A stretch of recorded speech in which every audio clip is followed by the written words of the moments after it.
Today is a day of scamp work, something that happens pretty regularly, especially because our scamp is getting a little bit older and really needs some extra attention in certain areas.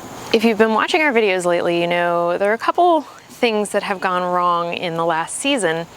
One of those things was the heater stopped working and we weren't quite sure what was going on. We just went to turn it on one day, it didn't kick in. So we kind of put that on hold because it was right in the spring, in the beginning of the season. We were like, we don't feel like digging into a big project like that. It's about to be warm weather. But now we're into August, and as much as I don't want to think about cold weather, the reality is that pretty soon we will be getting ready for cold weather camping. And the heater is a big part about why we got an RV. We wanted to extend our season on the shoulders. So having the heater working is really important to me. There's where our heater used to be. And you can see in the back those two vents that go out. I'll show you that from the other side, but the whole left side here used to be covered in a metal vent, and inside there was the heater, and on the other side was storage. But Pat just pulled that out, and we were kind of thinking maybe we would see if we could fix it, but I don't think it's going to be possible, not just because we don't really know a lot about heating, but we found quite a bit of rust. There's the heating vent from the outside, the top and the bottom, and you can sort of see there's a lot of just flakes of metal and rust in there. This is kind of the issue we're running into in a few different spots in the Scamp right now. I think it's just at that age where it's been outside for so many seasons, things are just starting to rust. So for right now, the furnace is out. We are covering up this opening because it is currently starting to rain. And I kind of wonder if that was part of the issue, because that's really not protected from water at all. If it was raining, it could very easily get in there, and the pipes on there are metal and they're just all rusted. Did you just pull it off? It wasn't even... There was no top part, and the bottom one was just able to rip it off. So it wasn't even attached? No. Good thing we have a carbon monoxide detector. I feel like that's a take-home point for people with an RV. It's a lot of times they'll come with a smoke detector, but they don't necessarily have a carbon monoxide detector, and that's really important. Or explosive gas, yeah. We have one. Oh, Red. He stole the thing we used to wash the Scamp. Redford, don't eat that. No. I'm sorry, Bub. I know it looks like a toy, but it is not a toy. It's silly. I'll get you a ball. So there's really a few different things that we're thinking about right now. One of them is that having that furnace out opened up a really nice little storage area. The second thing is that this thing is pretty heavy. It's a good, I don't know, maybe like 35, 40 pounds. I have trouble lifting it. But no, Red, no thank you. No thank you. No helping. Okay, sit. Good boy. I'm being a ham. So here's the intake and outlet pipes. And you can see they were just like falling apart. That one wasn't attached. Oh wait, or maybe it was this one. Yeah, so they're not looking so hot.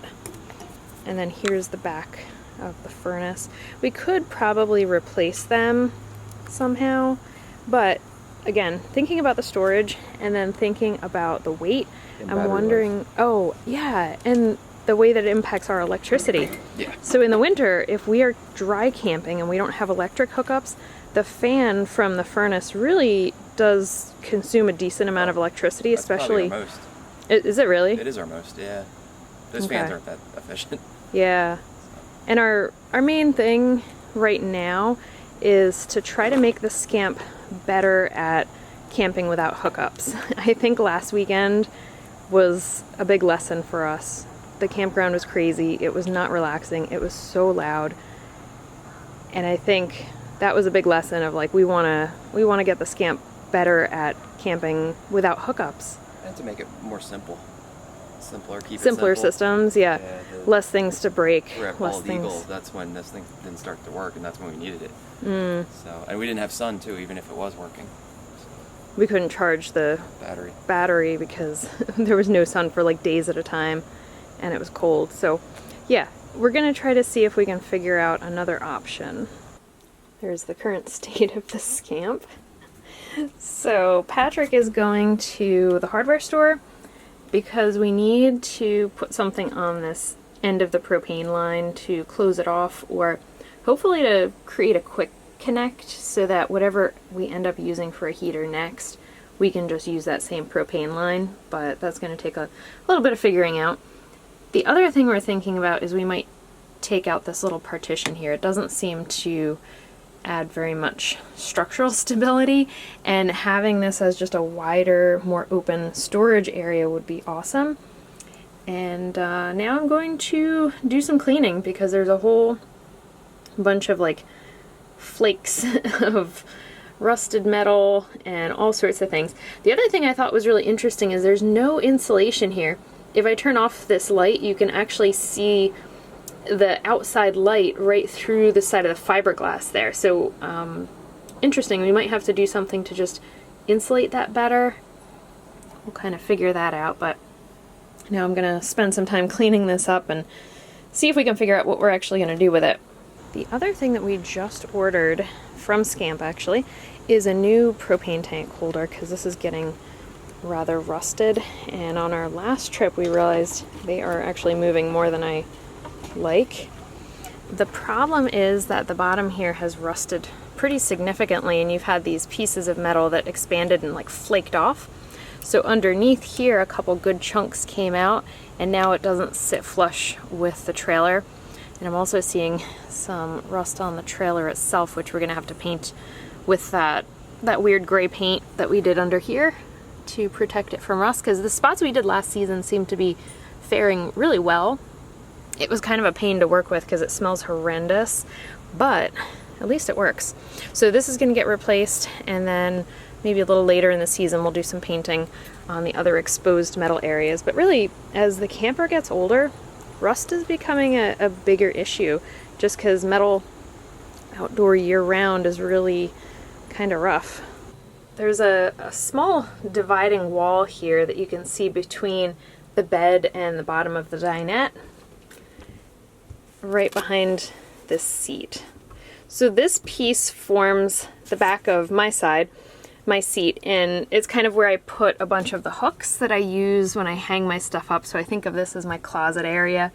When we're somewhere and I want to hang stuff up, hats and, you know, a shirt that I might wear again, I'll throw them on those hooks. So that's the nice part about having this upper piece. But the thing that we were thinking about in terms of the bed for the Scamp is really small. We already created a bed extension, which is this piece of wood that we pull out to about here, which has been really great, especially when the dog is camping with us, because he stretches out, man. He will get comfy no matter what, and we just have to kind of work around him. And we were thinking if this wall was removable, that would make our bed area extend all the way out onto this seat and all the way across here when we pull that piece of wood out. So it would be really a huge amount of bed space, depending on if Redford was camping with us. We would definitely have enough room for everybody to get leg room. So now we're just thinking, okay, how are we going to actually take this piece out and somehow make it so that we can pull it out when we want to set up the bed in its big version, but then be able to slide it back in and use the dinette. So it's kind of that whole idea, almost like when you see vans and they have a lot of convertible space so that you get the most use out of it. That's kind of how we're thinking about this. How can we make this a more convertible space so that the sleeping arrangements are more comfortable? What I do need to do is take off this little cup holder, which we really like having next to the bed. When you're having coffee in the morning, it's so nice to be able to pop that out. So I can take that off and actually move it somewhere else because it's a nice little feature. I cleaned up the mess from removing the furnace, and then we were feeling brave and we decided to cut out the middle partition from the two cabinets to make space. More room.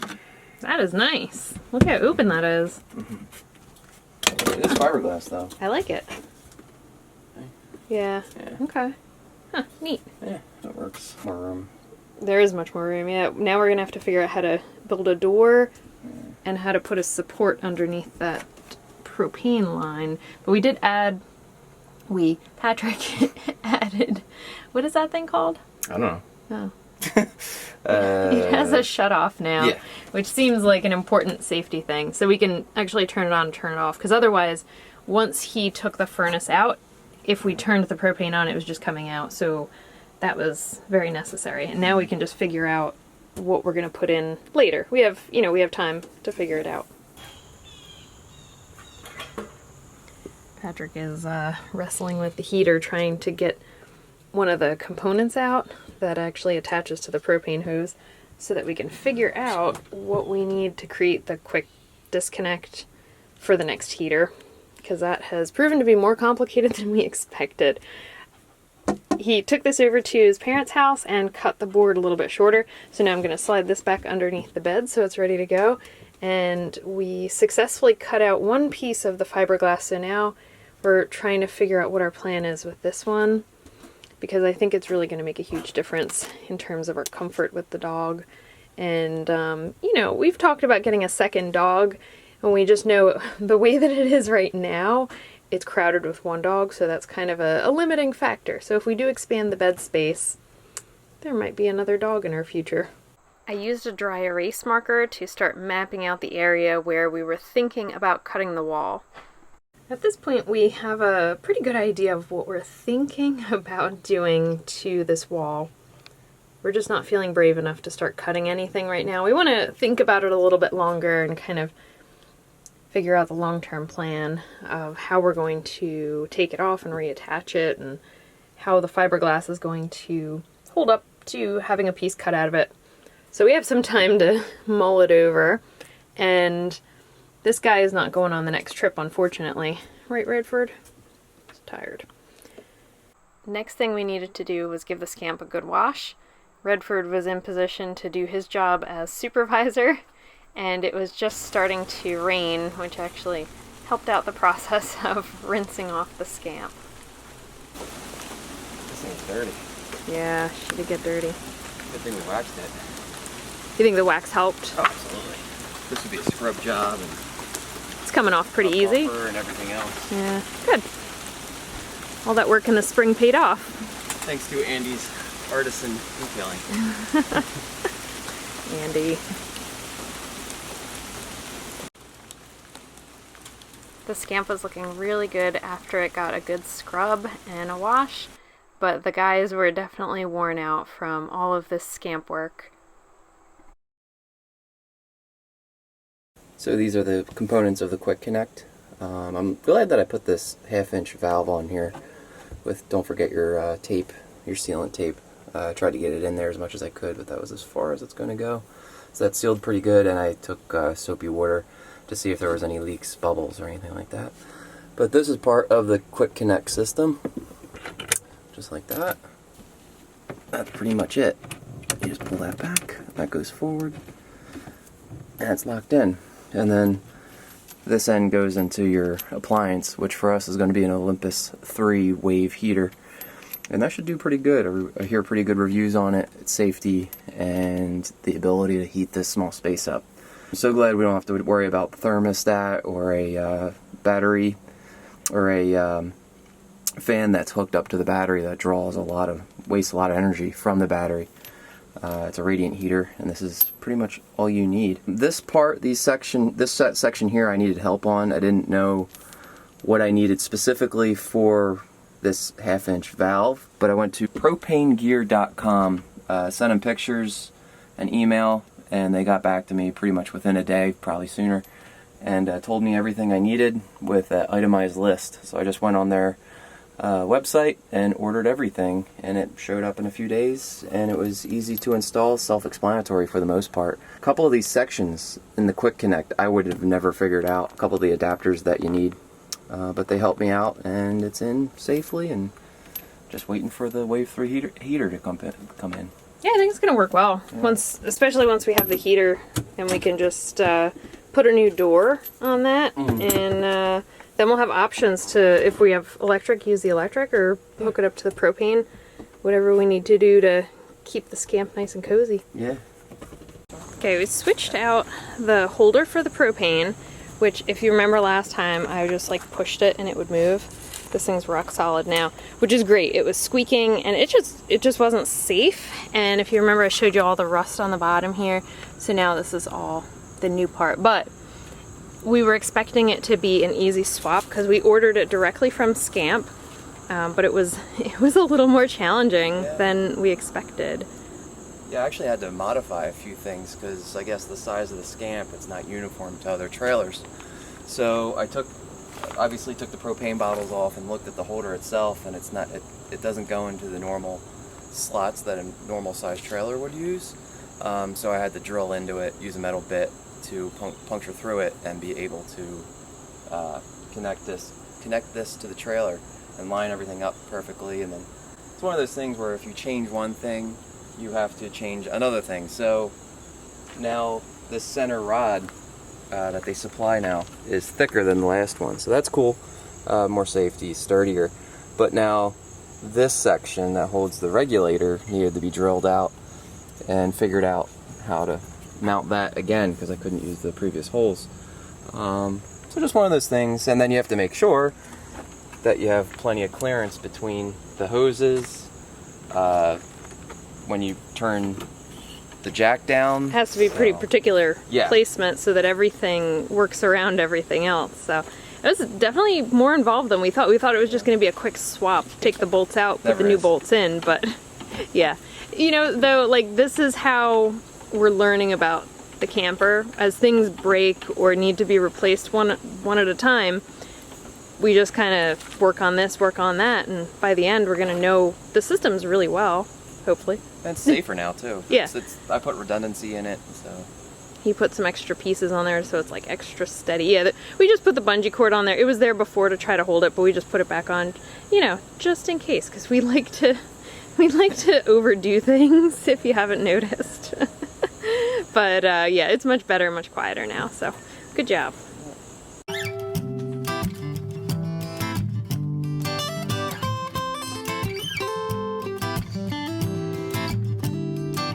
Well, you worried about you and me, the injustice, the next president to be, the news and what you hear, your career. It's time for you to face those fears, and it's all fair to be aware, and I'll be there, so don't be scared. Just take a deep breath of air, and 1, 2, 3 to 10, you begin to focus again, and though time flies, we have enough to realize this bigger than the both of us.